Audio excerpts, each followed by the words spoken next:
Valmik card बोलतो. अच्छा, ते परळीचे वाल्मिकांना का? हो ताई, हो हो हो. ते काहीतरी बाळाविषयी काहीतरी पोस्ट केली होती तुम्ही. हा, ते अण्णा ते म्हणजे गायब आहे ते 8 दिवस झालं. मी आमचे मागं बोलणं झालं होतं 8 दिवसापूर्वी.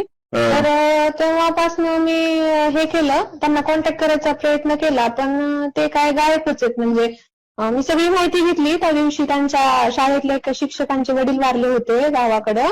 त्यांच्या पण मातीला ते तिथं नव्हते आणि बरेच म्हणजे माहिती घेऊनच हे सगळं केलंय आणि ते ऍक्च्युली नाहीये. त्याला ऍडमिट केलेलं आहे दवाखान्यात. मीच पुण्याला ऍडमिट केलेलं आहे दवाखान्यात त्याला.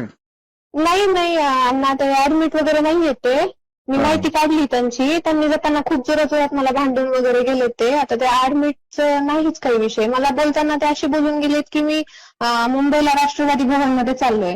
तर मी तशीही माहिती घेतली अण्णा. तर मग त्याच्यामध्ये काय ते मला ती पण समोर खोटी माहिती आली.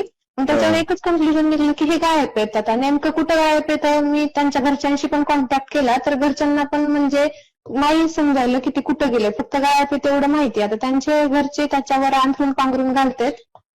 तर मग त्याच्यामुळे मी असं केलं अण्णा. म्हणजे याच्यात काही मार्ग काढावा लागेल ना, ते पोस्ट डिलीट करावं लागेल.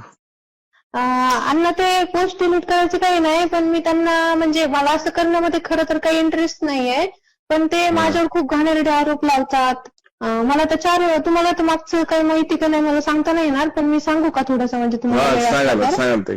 हा, तर ते म्हणजे गेले 4 वर्षापूर्वीचं आमचं लग्न झालं होतं. तर तेव्हा म्हणजे काही कारणास्तव मला बाहेर काढलेलं आहे. मला नीट नांदवत नाही, ड्रिंक वगैरे, हाण मारा सगळे प्रकार माझ्यासोबत केले त्यांनी. आणि ह्याच्यामध्ये त्याची आई, त्याची बहीण प्रामुख्याने म्हणजे त्याला सामील आहेत ह्याच्यामध्ये. त्याला पाठिंबा या सगळ्यांचा. त्याचे वडील सुद्धा ह्याच्यामध्ये सामील आहेत सगळे.